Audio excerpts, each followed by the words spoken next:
My name is Seth Niker, and once a week I have the opportunity to host this online streaming show. Hashtag in such a time as this. March 15th, I was in the Western Cape about to start a leadership retreat with a friend of mine, Edwin Arrison.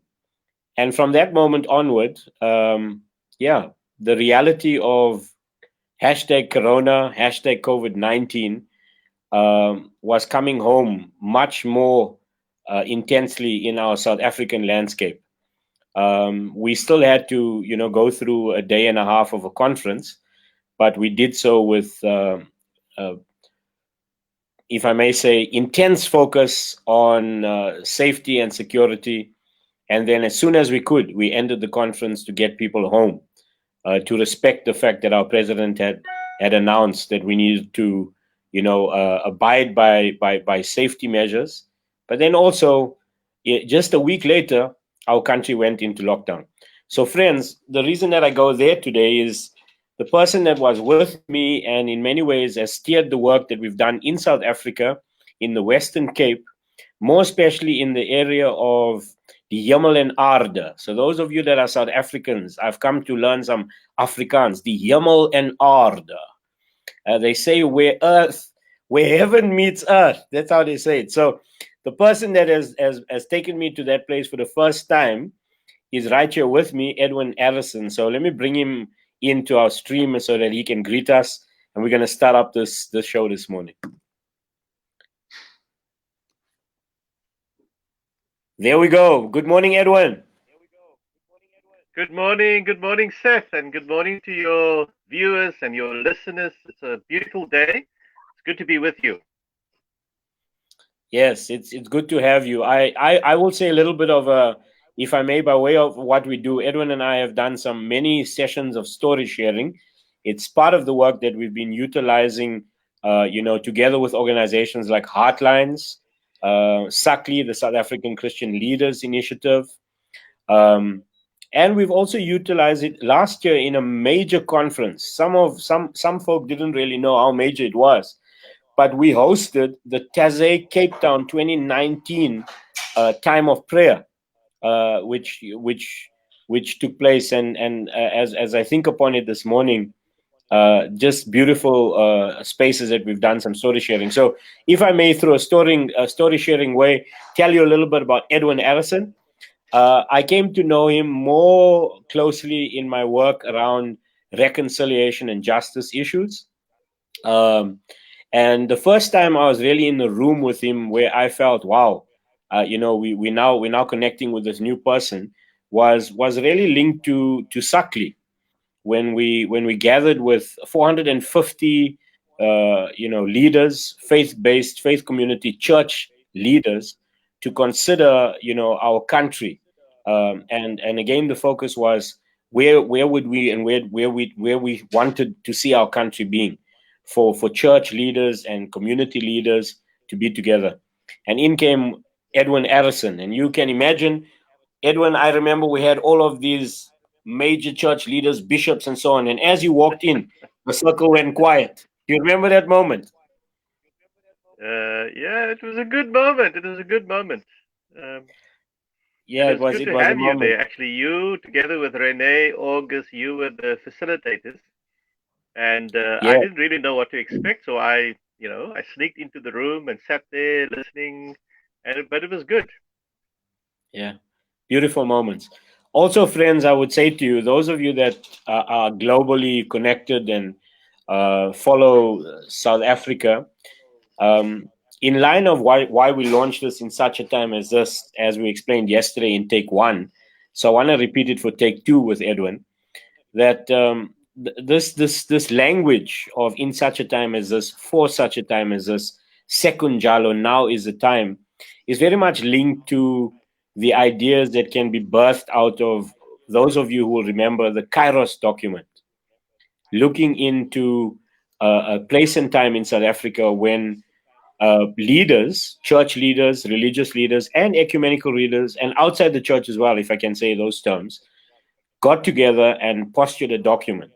That document turned into a prophetic description of social justice for our country, but also to the world, and it's become a movement. So the next major engagement that Edwin and I were part of, which gave birth to some of the work we do today, was Kairos 30, the celebration of the Kairos movement. And by way of introduction, I can say to you that we are with one who wears many caps. He's an amazing dad, an amazing husband.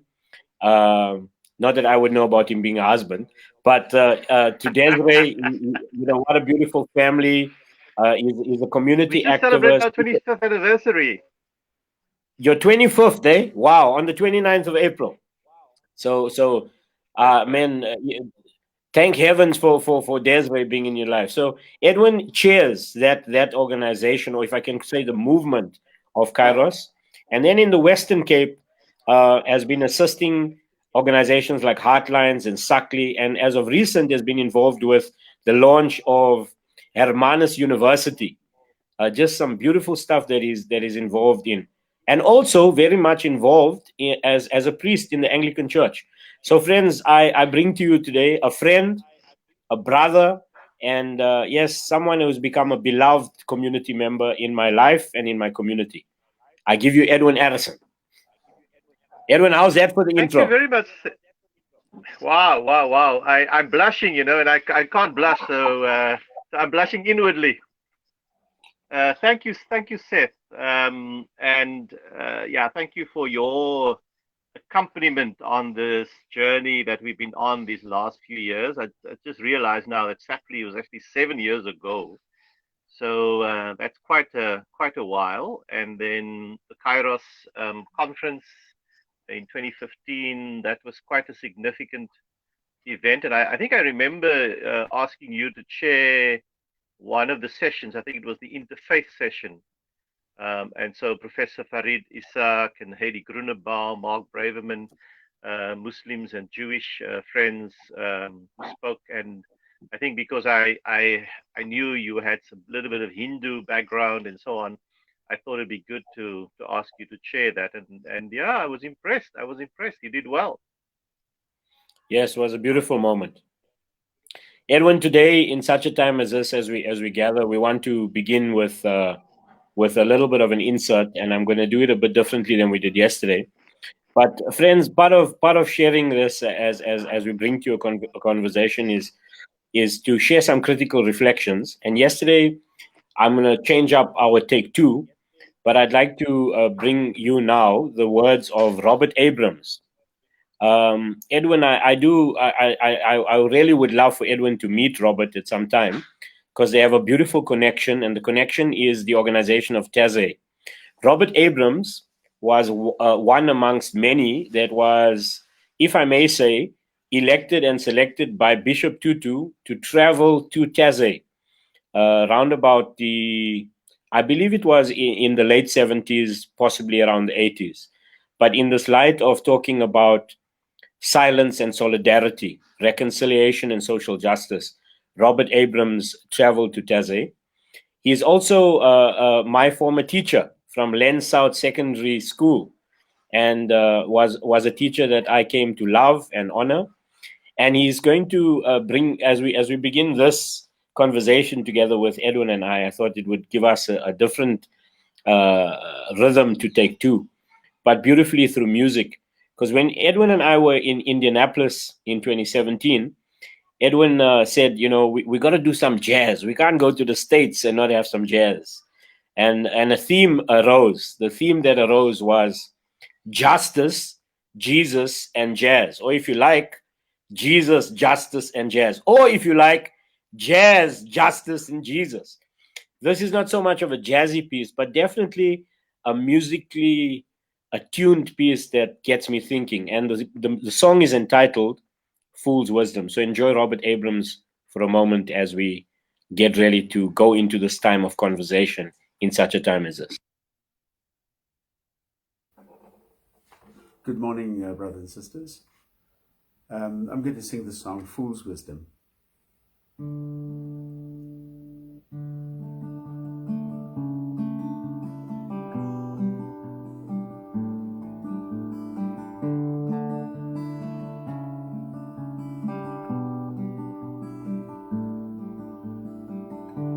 myself some wisdom from a leather-bound book. Got myself a savior, and I took a second look. Opened up the pages, what did I find? A black and white portrait of a king who's a friend of mine.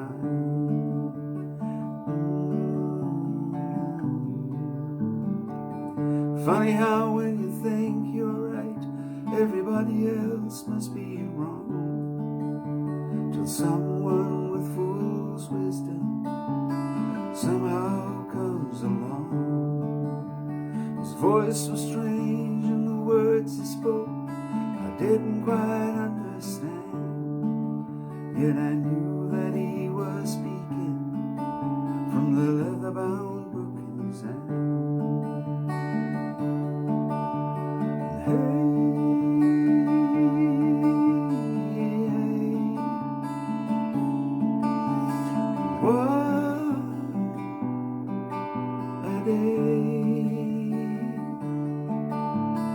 Fool's wisdom.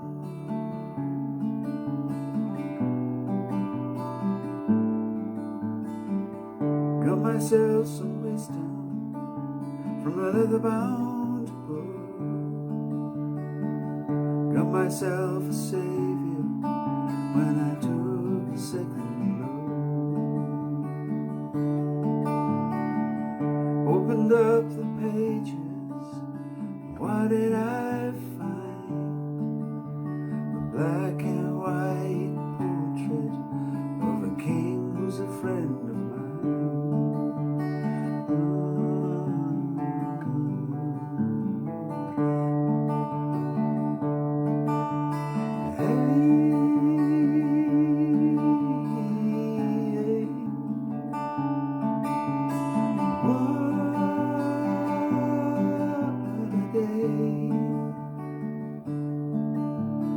Fool's wisdom.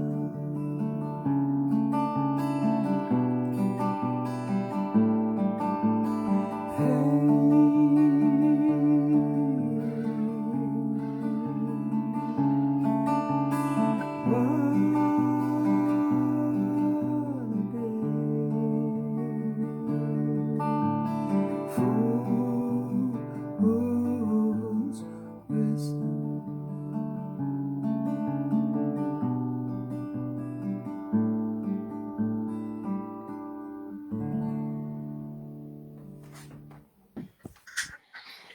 Fool's Wisdom, what a beautiful song. For those of us that come out of Johannesburg in Lenasia and know Robert Abrams, in many of our faith community members just love that song. So Fool's Wisdom. And as we come to you today, Edwin and I, as we share this time, you know, I would like to say to you all that we're sharing it with you as practitioners in such a time as this, as people who are actively in work. So we're not coming across with any wisdom where we have mastered it. These are uncertain times, the times of Corona, the times of COVID-19. But in such a time as this, we'd like to bring you some critical reflections, possibly some disruptive learnings, and then a call to service and action. So Edwin, as we continue in this conversation, building on from that beautiful piece of music, did you enjoy it? Absolutely. You must send some of this music to me. I don't know his music, so I'd love to hear it. I love the Jesus Justice Jazz connection. Beautiful. Edwin, as I've been thinking around some of the spaces and places I'm in, the metaphor of a donut came to mind. When we say donuts now in South Africa, Krispy Kremes have arrived a few years ago, and people have been enjoying, you know, have a sweet tooth. They've been enjoying some Krispy Kremes. So I came across the work of Kate Raworth, and in her reflections on a new economics. And this is a quote that caught my attention as I've been thinking upon the spaces in which I work. Some of the spaces are, yes, faith-based or church spaces. Other spaces are youth development spaces. And even in the work we do with the Gordon Institute of Business Science. But this is what Kate says. Today we have economies that need to grow, whether or not they make us thrive. What we need are economies that make us thrive, whether or not they grow. And like we did in take one, Edwin, this is just it has stuck with me because it brings into one's reflection, what should we be reflecting on in this time as we think upon a new way of being, a new way of designing our lives, a new way of adapting. And another writer that I've enjoyed reading, Emmanuel Katangola, would, if I would, paraphrase or draw from his words, he would talk about how do we envisage or begin to immerse ourselves in a new social imagination. Kate Raworth's work has been impacting, even in this time, the city of Amsterdam has begun to work with this donut economics to think upon how they create an economy that is actually designed around human dignity, environmental dignity, around sustainability. And so I'm thinking upon how we do our work and how we need to adapt our thinking, our design, our efforts so that we are creating a more just and equitable way of being. So, Edwin, that's my opening reflection as we continue the conversation. Thank you, Seth. The it's wonderful that we have this new thinking around economics. In the church, we actually have spent many years reflecting on economics. I mean, not many people know this, but besides kairos, there's also oikos, something called the oikos journey. And oikos is, of course, a home. And so we're talking about our common home. So economics is oikos nomos, the rules of the household. So how do you construct a household in such a way that we can have the most wholesome life together? Now, as I said yesterday, there's enough for all our needs, but there's not enough for some people's greed. So there's enough for all our need, but there's not enough for some people's greed.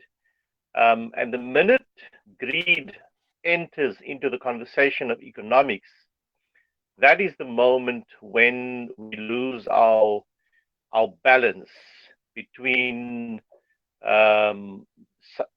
so-called GDP economics, focused on figures, on numbers, doesn't really care about people too much, and what wholeness and good economics should be about.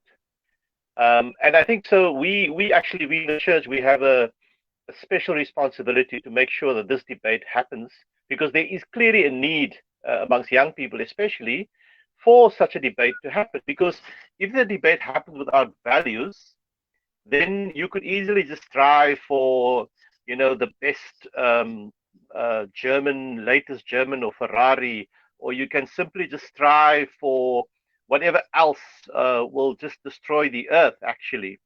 But if the conversation happens and the conversation is about sustainability, and the conversation is about compassion, and the conversation is about our interconnectedness with the earth, and so on and so forth, then we'll have a completely different conversation. And so we are on the edge. I mean, some reports have said that we've got 10 years, and then the damage to the earth will be irreversible. The coronavirus crisis, interestingly, has probably slowed that down a little bit. We don't know to what extent, but there are not so many planes in the air. We see images of, the fishes again in the water. There's clear air, those kind of things, the normal things that make for good human living, so that we really can have that Himmel en Aarde, the heaven and earth kingdom of God experience where heaven and earth kisses each other. That's what we as theologians, as Christians, are about. And that is not airy fairy things. That's actually a very concrete thing. And it's not going to just fall out of the sky. We actually have to make it happen, or we're going to have to understand that other people are making another narrative happen. And we just simply have to get better at ensuring that the narrative that we have, the narrative of Himmel en Aarde, actually becomes reality.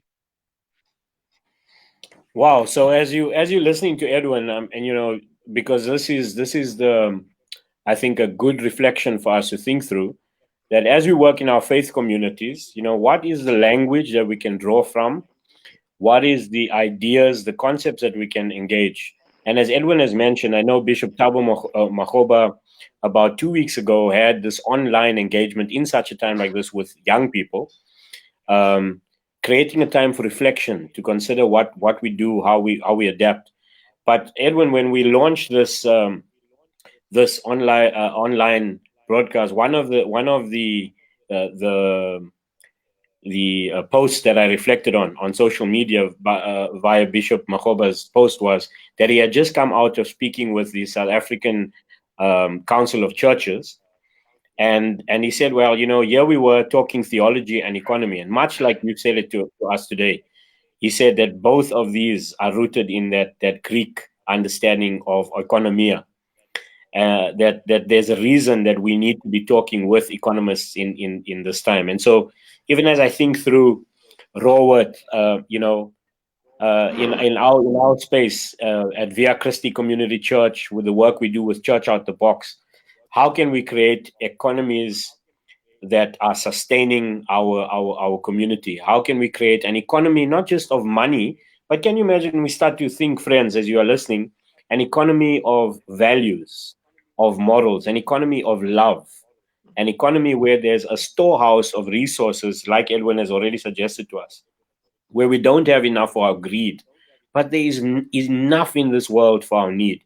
And so, there's this idea that we can redeploy, if you like, not what's mine, but actually what's ours.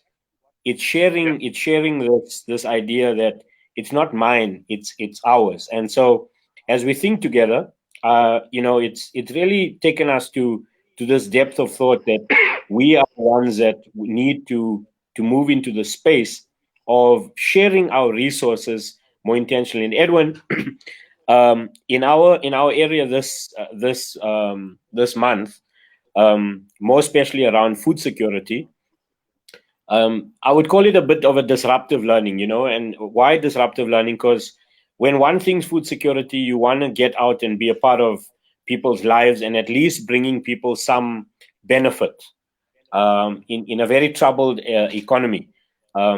Professor Satkar from the University of Witwatersrand, Wits University, spoke around food commons about a week ago and mentioned that a lot of our food and the systems or the supply chain of our food is not only in big major retail stores, but when we talk about food and the need for food and food security for people that are otherwise buying off, if for lack of a better descriptor, the informal food market, they're buying in smaller quantities at the he suggested, and this is again me just reflecting on what he said, that when we brought the shutdown, those kind of small business entities, vendors selling food in spaces and places where people don't have access to big Woolworths or big OK bazaars, but they're buying on the corner shop, that shut down an entire resource space just for the food necessity.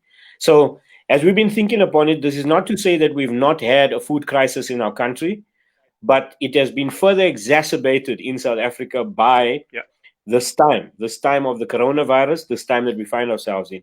And so, Edwin, what we've been doing is we have been supporting Gauteng Together, or through the Ahmed Kathrada Foundation, together with organizations like Heartlines and South African Christian Ministers Network, we've been mobilizing and getting people together to see what can we do to come alongside. But the disruptive learning for me, Edwin, was that we can't only be talking about providing food, but we also needed to be talking about food gardens, or planting in a pot or creating a box. And so I'm so happy to report in a positive way that this month, when we did our food hampers, we also had a few seeds that were offered to people with a little note saying, this month, whether you're receiving food hampers or not, and you're part of food hamper receiving or not, can we start as a community planting our own gardens? One person said, but I don't have the space. We said, do you have a pot? Another person said, well, my yard is actually, I have no soil. Said, well, can we build a little box? But into the space of food security was about that we don't just come across with this, just give to you, but more in the formula of how does this giving become a part of our lifestyle, where we also build our human dignity to supply for ourselves. And so I'm so grateful to say, Edwin, that some of the families that have been receiving food hampers have already started planting gardens. And there's a new learning taking place in our thinking of who we are and how we are exploring our resources. Well, that's great. I mean, you've literally planted seeds, even in people's consciousness. You've begun to plant those seeds. The community where you and I were, and together with Marisha, just before the lockdown started, that community for years now, actually, they've been talking about becoming what they call a transition town, and they've also asked themselves the question: how do we become sustainable? How do we become resilient as a town?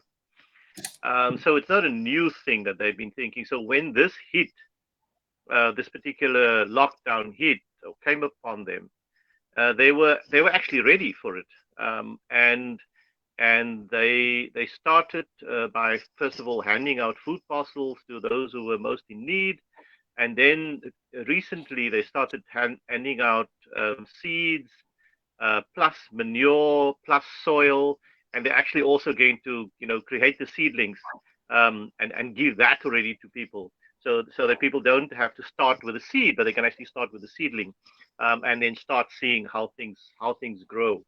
And I think that's the good thing about this moment. This moment, people call it an apocalyptic. The last book of the Bible is Apocalypse, which means revelation. It's revealing not just what will happen in the future, but actually revealing what is there. And so for some people, it's they are shocked that they hear there's this hunger crisis or this food crisis or whatever. It's been there. It's now being revealed. More people know about it. And if we say thank you to God for this crisis and handle it well, manage it well, we shouldn't waste a good crisis. Never ever. And so if we do that, then it will actually benefit us in the long run. And the distance between where our food is grown and our plate can become much shorter. And I think that should become a kind of a goal for everyone. That the distance between where my food is planted, where my food comes from, and my plate should be as short as possible. Because if you start transporting with big trucks from wherever, it just increases the footprint of that food that eventually lands on your plate. Wow. So friends, as we are listening again, we're not specialists in agriculture, but these are concepts. Don't waste a good crisis. So I don't say that just in jest, but actually in sincerity, that this crisis is here with us. Second Jalo, now is the time. What do we do in this time? Edwin has mentioned an organization, GTT, which we didn't really reflect on yesterday, but in the town of Greyton and Genadendal, we had this amazing moment to bring leaders together. I began this online live stream with you in such a time as this, reflecting on the fact that in March 15th, we were there in that space. But Greyton Transition Town has been busy with this initiative between Greyton and Genadendal. And Edwin and I had the beautiful opportunity to work with about 25 leaders from around the community, from different faiths, different economies, different class, different race, different language, different culture. The diversity was beautiful. Um, Edwin and I'm so grateful that we were able to do that, because Greyton, like you said, has been prepared with this community kind of way to begin to think through, you know, how does a community respond? Not just a person, not just one church, not just one organization, but how does a community respond? With the Ahmed Kathrada Foundation in Johannesburg, and supporting of the initiative, Gauteng Together, um, this movement has been focused around food security, food sustainability, being available to resource our people in such a time as this. How can we come alongside families? How can we come alongside our children? And in their way, they use this approach of community action networks. Yeah. And as I've been reflecting in the space of organizations on community action networks, um, the work of Etienne Wegener, and in organizational leadership mind, where we speak about communities of practice. Dr. Martin Luther King would have called this beloved community. Yep. You know, Chung Yung Kyung would talk about communities that stand in solidarity. And so I want to, if I may, at this time, before Edwin gets to tap into this, I'd like to show a picture. So please forgive me, I'm removing Edwin from the stream for a moment. But this is a picture that captures what we put out today by way of Edwin and I being together. And if you look closely, you will see there a few communities that have been established. Well, I wouldn't say long-running communities, but they were designed with the idea that people would learn together, that people could care together, that people could share together. So on this pic, if it's not too close up, you can always zoom in. But if you get a chance to check it out, I have highlighted that in this relationship and friendship and journey of work and family and life with Edwin, a few of the highlights for me have been, 2018, the Desmond Tutu Youth Fellows. And again, this was a design of a community.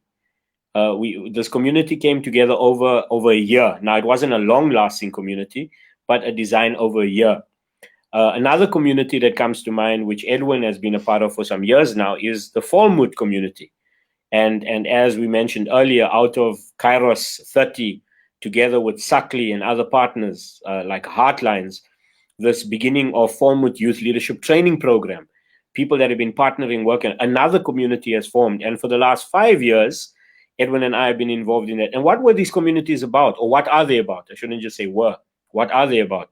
They're about people getting access to the difference, the diversity, the other that I otherwise would not have in my everyday life becomes more real and apparent when one is in an intentional community. The last one that's on the left of the picture is 2019 Cape Town, which for me was my experience of, after having a few years journeyed in some way, Edwin has been directing me towards a spirituality for social justice. Now, I have to confess to you all, way of confession, I am not the most silent person. But Edwin said, Seth, for us to think upon life in the long range, not in the short range, in the long range, you're going to have to find a space to reflect, to be quiet. And the theme arises out of Teze, silence and solidarity. And so I show you these pictures by way of talking about community. So let me bring Edwin back with us. Edwin, those were some beautiful times that I remember in the last 2 years, more especially with the Desmond Tutu Youth Fellows. Actually, Tumisa said that she really hopes that this technology works well today because she wants to watch this.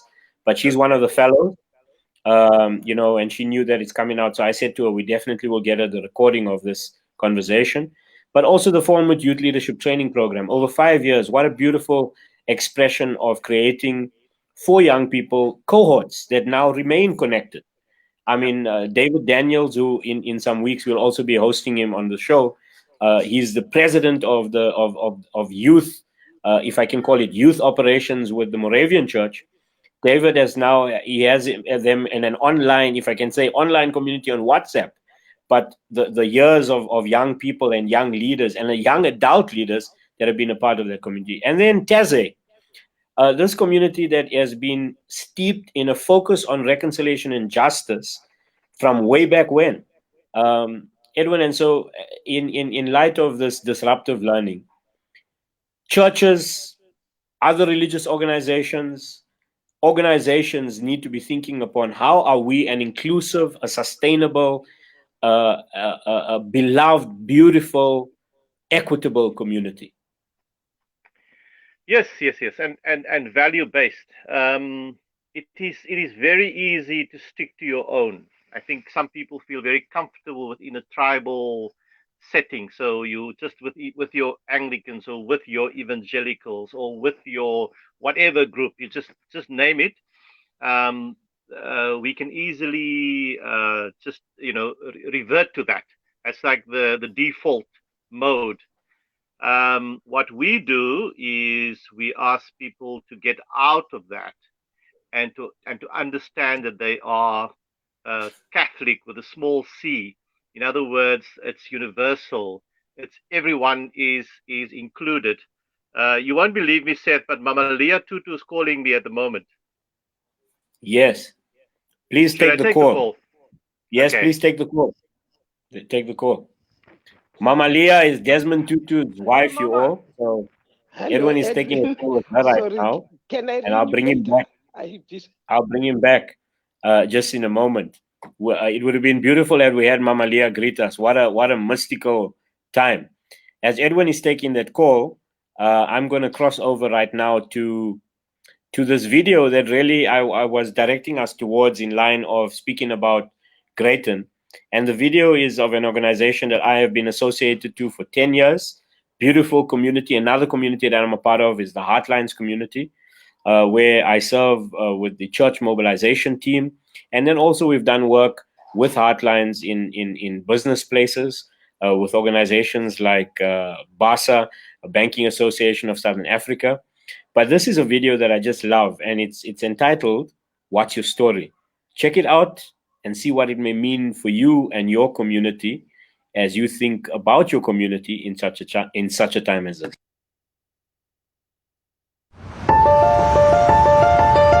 The world moves fast around us. Sometimes it feels like a blur. We pass each other and make judgments of each other constantly. You're doing it right now, seeing this woman across the street. We cross and recross, but rarely connect.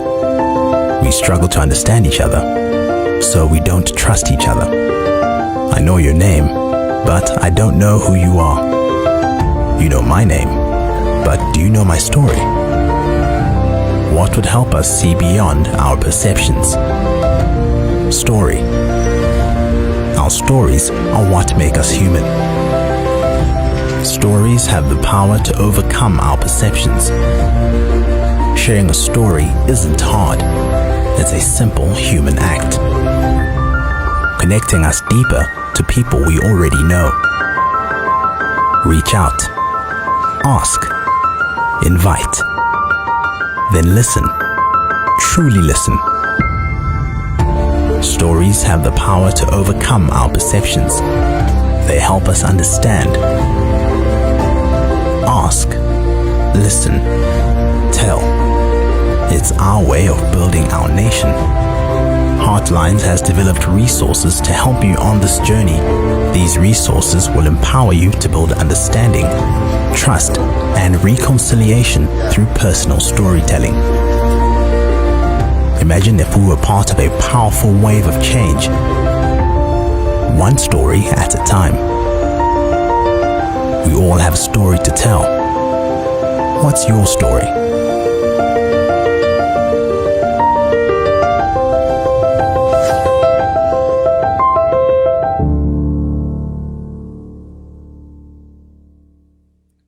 Well, what's your story? The power of story. And over the years, we've been utilizing this work on storytelling, story relating, story sharing, where communities can be communities that are sharing, they are caring and learning together.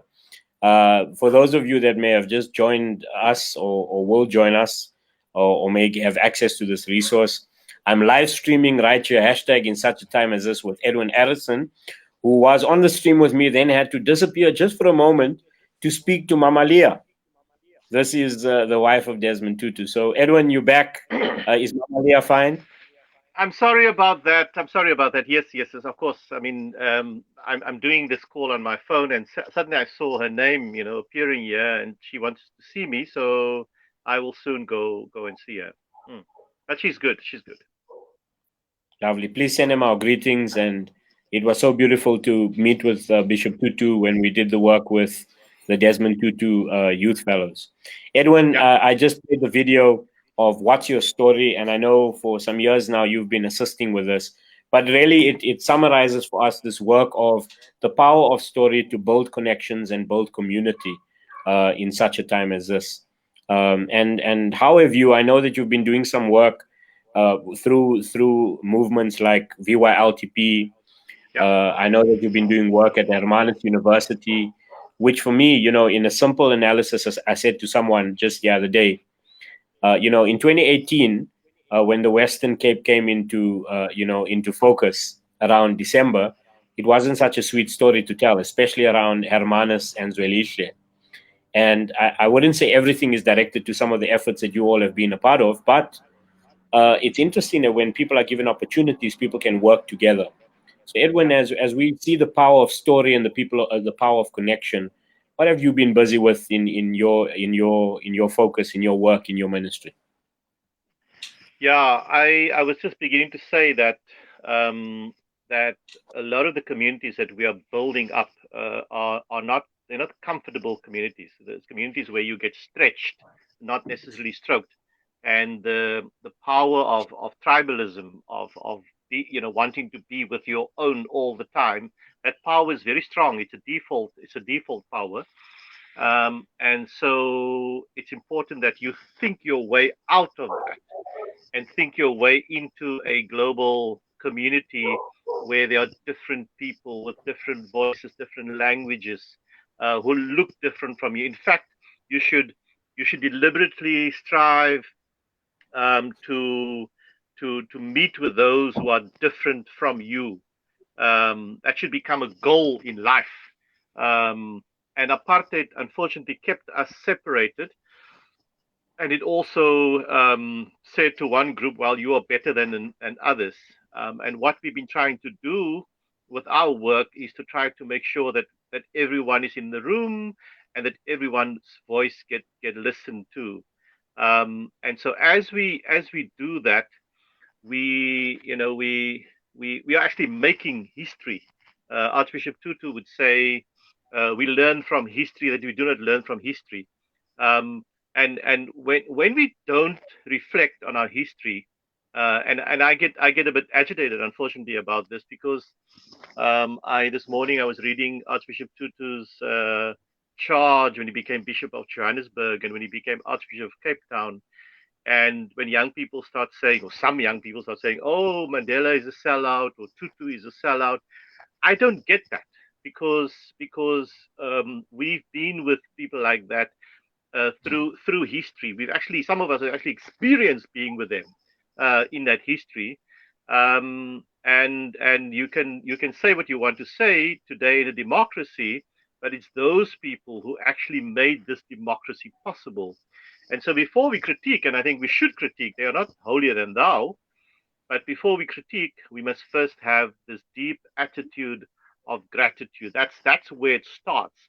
And then from there you ask, now what shall I do? What is this moment, this generation calling us to do now? And when you do that, then you begin to serve. You begin to serve not yourself, not simply your own family or whatever. You begin to serve others. You begin to serve the community, and you build that beloved community that Seth was referring to.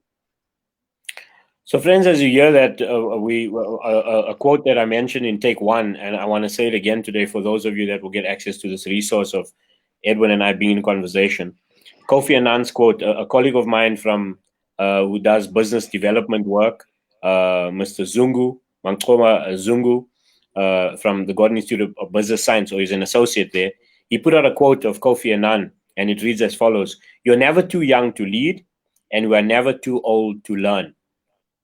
I'm so grateful, Edwin, that through the work we do with you all, as well as in some of our partners here in Johannesburg, and even with Heartlines, we've been able to work with this intergenerational approach to working. You know, so it's not just that I'm sitting in the room with people who look like me, or act like me, or think like me, but it's a disruptive approach to say, well, I'm going to intentionally choose to be with those that don't come from my generation, that don't come from my culture, that don't come from my language. Kofi Annan's quote comes to us today: "You are never too young to lead, and we are never too old to learn." Some of the spaces I find myself reflecting right now is, how do we create sustainability with people that understand this time? And right now, in such a time as this, the generation of folk that really understand um, the technology era, because look at this. I mean, Edwin, in a given week, we're spending maybe 8 hours of the day interfacing now via WhatsApp calls, video WhatsApp calls, conference calls, Zoom calls. Yeah.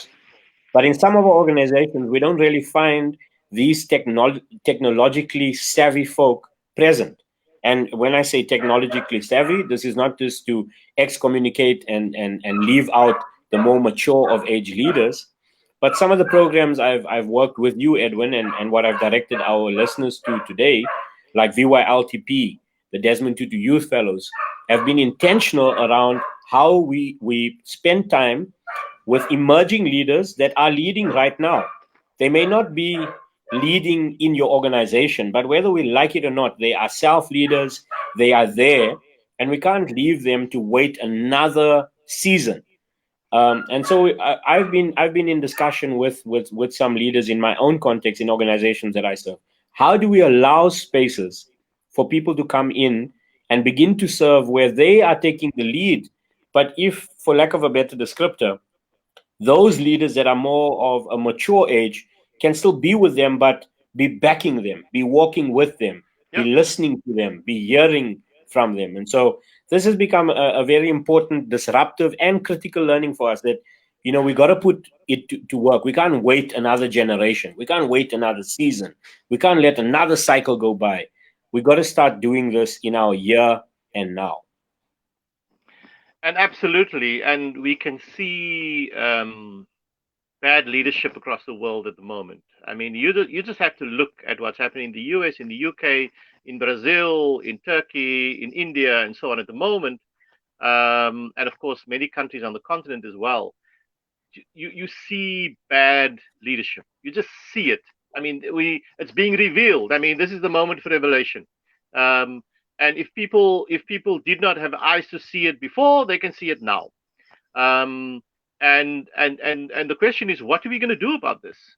Some of us have started. We started with the process of nurturing, forming young leaders, and we will journey with them as much as we possibly can. And at the end of the day, I say to young people, I'm not here to just stroke you or to spoil you. I'm here to challenge you also. And it's important that as young leaders, they actually take responsibility and understand that they have agency. And yes, I'm in the background, I'm there, and I want to be able to be supportive. But you as young people, you must take the baton now. This is your moment. This is your time. Go for it. So, friends, as you hear that, it's really just a charge to say, step into the space of leading and working. It takes courage. It takes servant leadership. Robert K. Greenleaf will speak about servant leadership, values-based leadership, leaders of moral, ethic, and fiber. There are people that are willing. Edwin, I came through youth work many years ago, a nation called Youth for Christ, where leaders believed we needed to put young people forward and make sure that they are given the support. Robert K. Greenleaf speaks about the servant leader. Alan Busak also, in his writing on tenderness of consciousness, of conscience, tenderness of conscience, says he alludes to this notion of servant leadership, even in the person of Moses, and then more especially in the person of Jesus, the person working teachings of Jesus Christ. But Robert K. Greenleaf, in Line of Organizational Leaderships, puts focus on servant leadership, and this is what he says. The servant leader is servant first. It begins with a natural feeling that one wants to serve first. Just this week, it's been our call to action and service to say to leaders, and even those that will say, well, I'm not a leader, I'm a follower. But now we're talking about a concept like, well, if you're a follower kind of leader. You might say, well, I'm not leading the organization. Yes, but you're leading yourself in the organization. So we say to, young people, and I'd say to my children as well, you might not think of yourself as leader, but this morning you got out of the bed, you got into the bathroom, you brushed your teeth. There's a lot of leadership right there, leading yourself. So we've been talking a lot about how we balance this notion of servant leadership. We can talk about a lot of descriptors, many descriptors of leadership, but having servant leaders where service is not just looked upon as a work of the demeaned. So in one of the programs that we work with, Edwin, when we speak about service and we say to people who serve you, the names come up in our democracy, in our South Africa. Well, the domestic worker serves us. Who serves you? The garden service person serves us. And sometimes we need to be a little bit more critical around that. Servant leadership doesn't mean a deformed human space of leadership, or if I call a deprived or a diminished descriptor, but where it's enthroned, where we can say, but if that person is serving you, are they not leading you? If they're serving you, are they not a person? So, Mother's Day is coming on Sunday. For many of us in our communities, we talk about our mothers with honor, but in a space, in such a time as this, gender-based violence has come up heavy. But we don't talk about the role of women as leaders who are serving, yes, but they are servant leaders. And so our call to action and service has been, how can we, those of us who have influence, start to apply our influence to serve our people toward a more sustainable and equitable future? And the best example of that, I said yesterday, is no one other than Desmond Tutu.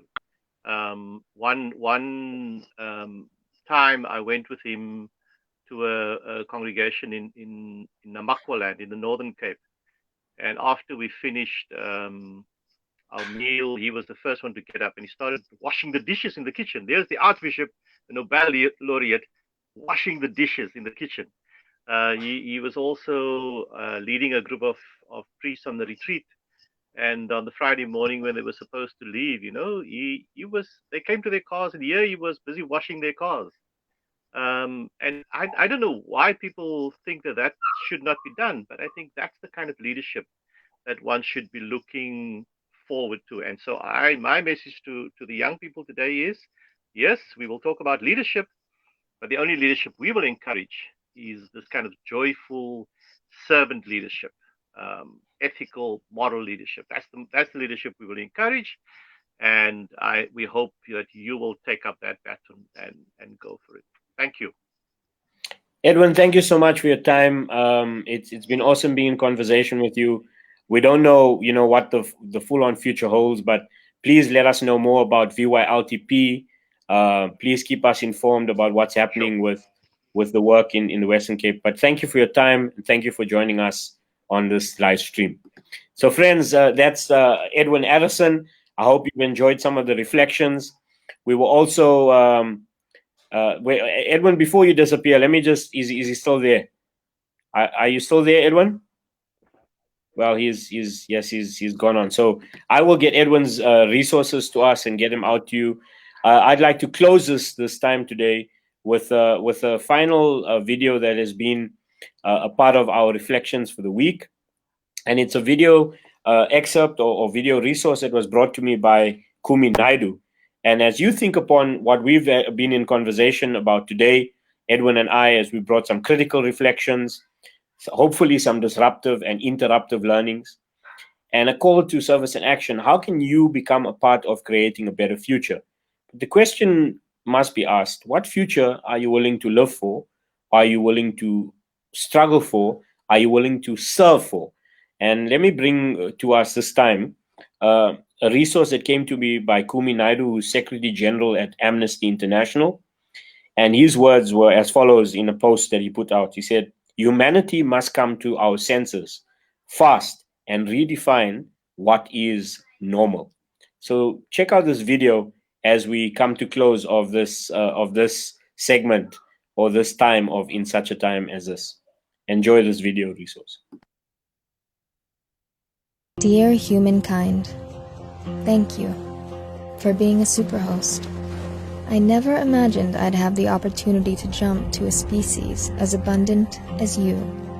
Most viruses only get to know their original host animal. Many exist entirely in the humid understory of a remote rainforest. We viruses are kept in check by healthy environments with diverse and abundant wildlife. But when you rip forests apart and capture billions of animals to feed your insatiable appetite for flesh and false cures, you bring viruses like me out of our natural quarantines. You introduce us to new hosts, like you. A superhost of 8 billion individuals and counting. A walking, flying, swimming human meat market. You make up 1/3 of all mammals on Earth by weight. The animals you grow to feed yourselves outweigh all the wild mammals and birds on the planet. As you drive our natural wildlife hosts to extinction, you throw us life rafts bigger than the Titanic. Why wouldn't I jump? As sinister as I may seem, it is not in my interest to wipe out my hosts. We all need other life to thrive. So if this sickness in your bodies opens your eyes to the deeper sickness in our shared planet, it will be to all our benefit. But my big question to you is this: am I enough? If apocalyptic fires aren't enough, if vanishing glaciers aren't enough, if super hurricanes aren't enough, is the cold shadow I cast across the lives of you and your loved ones enough for you to finally confront the prospect of your own extinction? Only you, humankind, can choose to be the cure to the deeper sickness. Only you can choose to nurture the ancient oceans, forests, and grasslands that nurture you, to bring back the chorus of birds and monkeys to silent rainforests, and to make wise choices every day in what you consume and how you live. By protecting nature in all its wild and wonderful forms, you protect yourselves. As the earth stops to take a collective deep breath, you have a rare opportunity to reimagine and redefine a new future. So tell me, what future do you choose?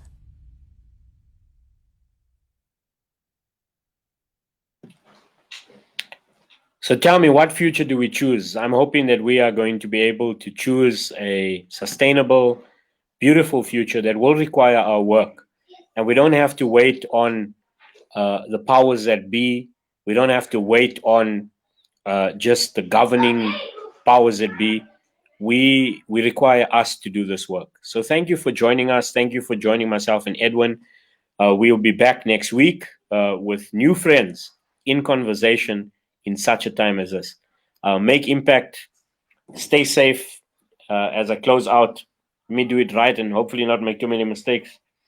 But yeah, if you're going out, we're on level 4 lockdown in South Africa. Make sure that you are staying safe, stay home, and stay true to your communities in a time such as this. Thank you very much for joining us on this live stream. Bye for now.